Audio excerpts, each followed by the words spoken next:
Olá, eu me chamo Samuel Costa e apresentarei a pesquisa intitulada O Testemunho à Luz da Cultura da Inspiração, orientada pela professora Carla Patriota, do Departamento de Comunicação Social. Bom, a priori, é preciso ressaltar a importância de se trabalhar a temática à luz de uma análise interdisciplinar, ou seja, utilizando várias áreas do conhecimento, porque o testemunho não é um fenômeno recente. E ele tem uma relevância em vários contextos, seja no contexto religioso, que é o que nós nos debruçamos no PIBIC 2018-2019, a partir dos testemunhos religiosos neopentecostais, ou seja em outros contextos, como da historiografia, né, a questão se você vai fazer uma viagem e aí de repente você olha ali os testemunhos sobre o local que você está pretendendo ficar, e aí se for positivo ou se for negativo, você vai ter um juízo de valor sobre aquilo dali, e por aí vai. Então, os objetivos do nosso trabalho são, primeiro, discutir a importância do testemunho como propagação da fé. Segundo, realizar uma breve retrospectiva histórica acerca do testemunho e como que ele foi validado ao longo do tempo.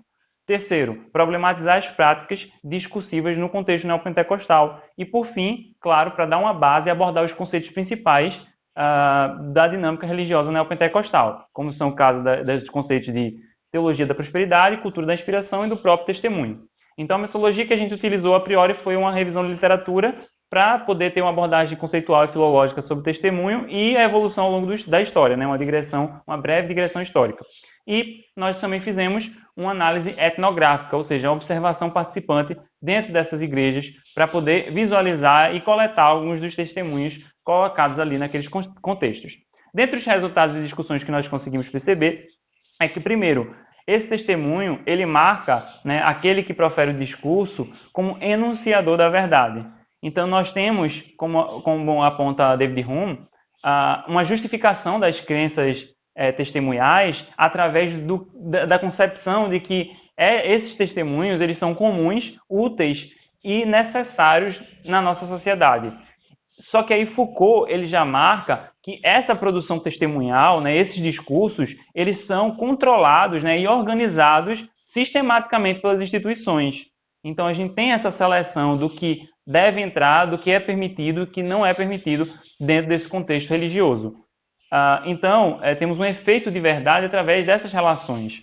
Então, ao longo da história, nós utilizamos e selecionamos esses testemunhos. Por exemplo, o historiador grego Heródoto e o historiador Tucídides utilizavam-se desses testemunhos para fazer historiografia. Claro que Tucídides, inclusive, apontou Heródoto como parcial, por ele selecionar esses testemunhos que ele queria que entrasse ali como verdade histórica. Mas o próprio Tucídides também fez isso, e é o que ocorre nesses contextos neopentecostais que nós conseguimos observar a partir da literatura. Há uma seleção do que é permitido e do que não é permitido.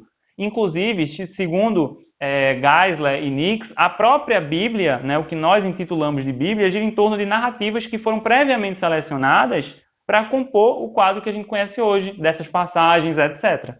Então, o grande marco que nós temos no contexto especificamente neopentecostal é a teologia da prosperidade. São os testemunhos que vão dar ali um ar de vitória, de ascensão através da igreja, ascensão material aqui e agora. E aí produz um sonhar acordado no fiel.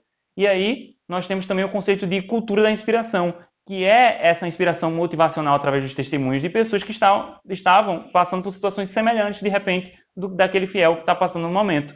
Então, esses testemunhos religiosos marcam uma vitória, uma ascensão, alimentados por uma perspectiva de uma vida melhor na Terra. E aí temos discursos particularizantes e generalizantes. Então, algo mais genérico ou algo mais particular. Por exemplo, uma dificuldade financeira da sua empresa, uma questão de saúde, uma questão jurídica, enfim. Mas sempre a partir de histórias exemplares de superação através da igreja. E aí temos o contexto de teologia da prosperidade, que é justamente essa perspectiva de ascensão material, de ascensão social, de enriquecimento.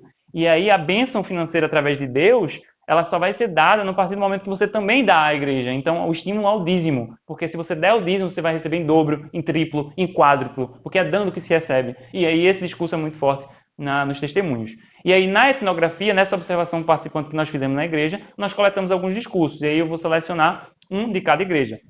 A primeira foi a Igreja Universal do Reino de Deus. E o discurso que eu seleciono foi de um homem entre 45 e 50 anos que testemunhou que tinha um salário extremamente baixo, que não dava para quase nada, para alimentação, etc. E a partir do momento que ele adentra a igreja, ele conseguiu prosperar, inclusive abrindo a sua própria empresa, que hoje é de grande porte, Então há um apelo aí para o empreendedorismo.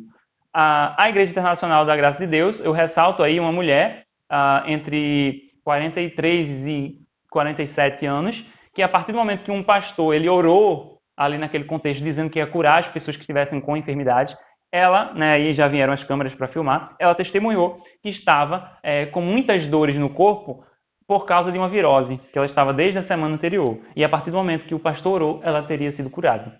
Então esse foi o testemunho dela na Igreja Internacional. E na Igreja Mundial, nós não coletamos testemunhos, porque naquele momento não houve, mas o pastor, ele colocou ali um discurso generalizante de que as pessoas ali estavam com o olho gordo. E Jesus que encaminhou aquelas pessoas para estarem naquele momento, naquele local, para poder dar o livramento. E aí ainda disse que as pessoas iam receber um telefonema com notícia muito boa até sábado, para que as pessoas, a partir desse momento, testemunhassem depois que isso ocorresse. Enfim, e aí sempre estímulo ao testemunho. Então nós conseguimos perceber que esse testemunho ele é fundamental para que as pessoas se sintam pertencentes aos contextos de modo geral, inclusive do contexto religioso neopentecostal.